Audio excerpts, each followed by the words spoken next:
Malamnya, James bicara dengan Jonas tentang dua orang tahanan lokal tadi yang ingin melarikan diri. Dia tahu kalau Jonas malah mengikuti mereka, jadi tahu jalannya mereka telusuri. Jatuh. Nanya ke sana boroko tuh, boroko sana. Neng boroko ih.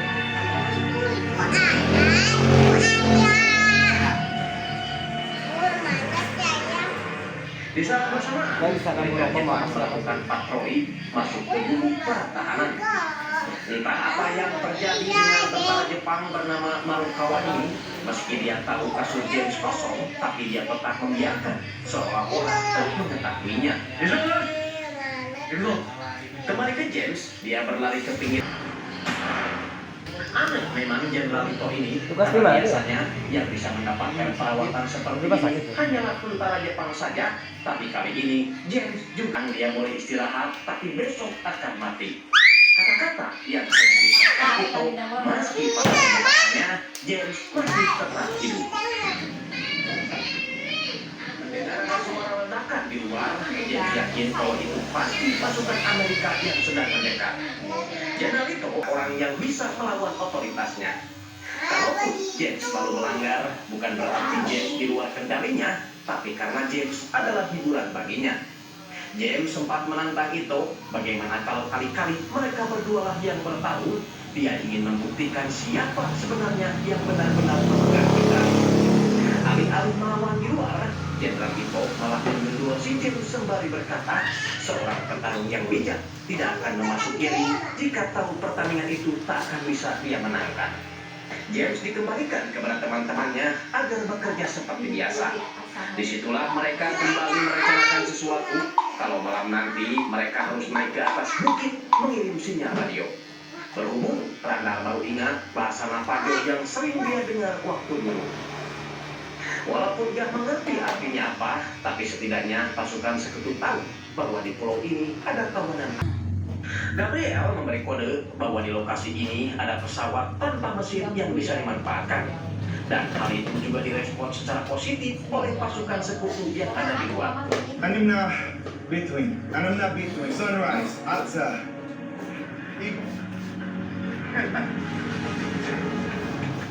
Mereka pun kembali ke gubuk, tapi para tahanan sudah tidak ada lagi di tempatnya masing-masing.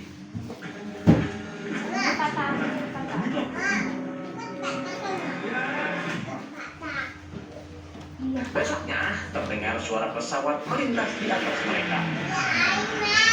Di saat bersamaan, Teresa masuk membebaskan James, sembari memberitahu kalau pesawat sekutu baru saja melintas dan sepertinya perang akan segera dimulai. Masalahnya, Jenderal itu sudah mulai membunuh para tahanan, jadinya mereka harus segera pergi sebelum ikut terbunuh juga. James berjanji akan menyelamatkan semua rekan-rekannya.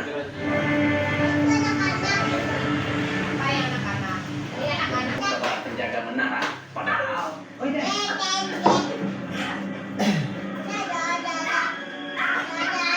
James dan Gabriel langsung naik ke atas, memberi jawaban kalau mereka ingin segera dievakuasi.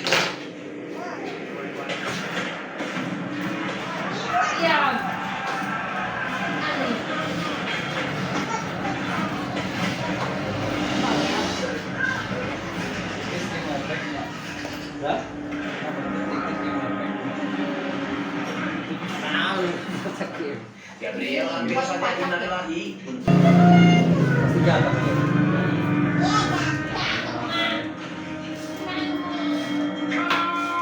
namun siap oleh Kapten Colin yang harus terkena tembakan hingga dia harus meregang nyawa saat itu juga. Beralih ke James, dia masuk ke tenda pimpinan, menemukan Jenderal Ito sedang terduduk sambil debat. Jenderal Ito menantang James duel 1 lawan 1 sebelum mereka semua mati.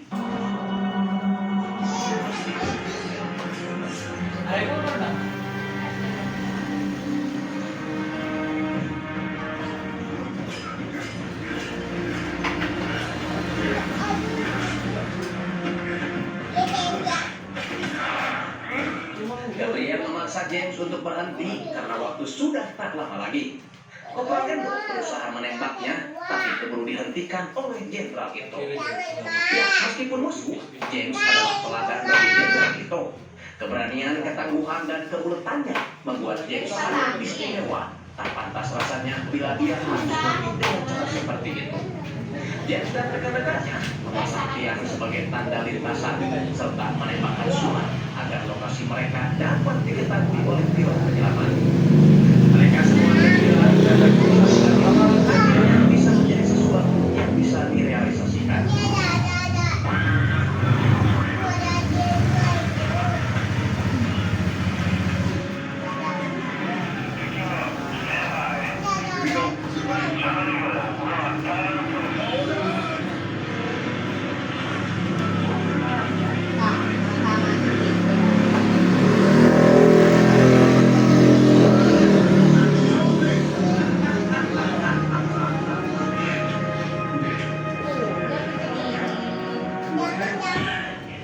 Nah, meskipun gak semua tawanan juga diselamatkan, James berjanji akan balik lagi untuk menyelamatkan mereka. Diam, diam.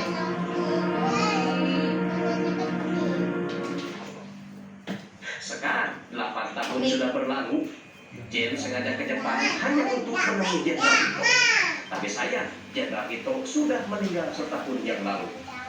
James berniat pergi, tapi Tono mencegahnya. Tono memaksa ingin melihat sendiri jurus terlarang itu. If you insist. Dia biasa.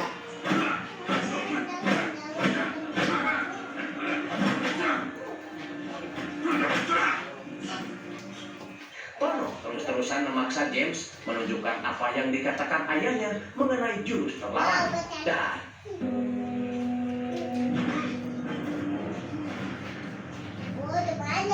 ya, seperti kata James dulu, dia tak mau membunuh orang tak berdaya apalagi tak bersalah. Borokotono yang sudah merasakan sendiri kehebatan James memberikan rencana prajurit milik James sesuai dengan perkataan ayahnya kalau suatu saat akan ada pria kulit putih yang akan mengambil rencananya. James pun pamit undur diri, begitupun dengan saya dikarenakan filmnya sudah berakhir. Tinggalkan like dan komen di kolom komentar sebagai dukungan Anda terhadap channel ini. Dan dari film tadi, kita bisa belajar bahwa sesuatu yang sulit itu belum tentu mustahil sebelum kita mencobanya. Saya Andreas Paul pamit. Wassalamualaikum warahmatullahi wabarakatuh. Adios. Adios.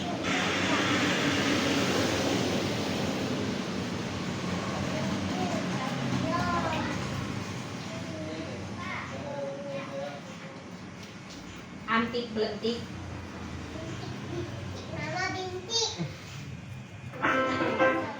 Halo, selamat datang di Ngidul Ngalebu Film Baca Dele. Ya apa kata lu, saya kabeh keluarga saudara setetangga kabeh yo balik mana yang diakui dengan titipan peribahasa dari kakak kulur berenang-renang ke hulu berakit-rakit ke tepian mengejarmu dari dulu ujung-ujungnya sepian. Lanjut dong kita ke sequel dari film kemarin yaitu Distrik 13 Ultimatum tahun 2009. Gak kalah serunya dengan film pertama lur. Dan buat yang tanya-tanya, ini kok mirip Brick Mansions ya Cak? Alah ini mah nyontek Brick Mansions Cak. Ada teknologi namanya Google lur. Jadi sebelum jadi Anda mengetik, coba searching dulu kan bisa ya. Kali ini menceritakan Leto dan Damien yang kembali bertemu setelah 3 tahun lamanya karena ada suatu kejanggalan yang terjadi di mana itu membuat kerusuhan antara gangster Distrik 13 dengan para kepolisian. Seperti apakah keseruannya? Langsung kita akan request pertanyaan si milik itu dari dulurku Samurai Zero ya. Dan kalau lagi sholat di masjid terus ada nyamuk, kalau nyamuknya ditepok jadi imam. Ada aja pertanyaan kalian dulu. Ya tidak bisa dong. Lagi pula kasihan nyamuknya jadi imam di...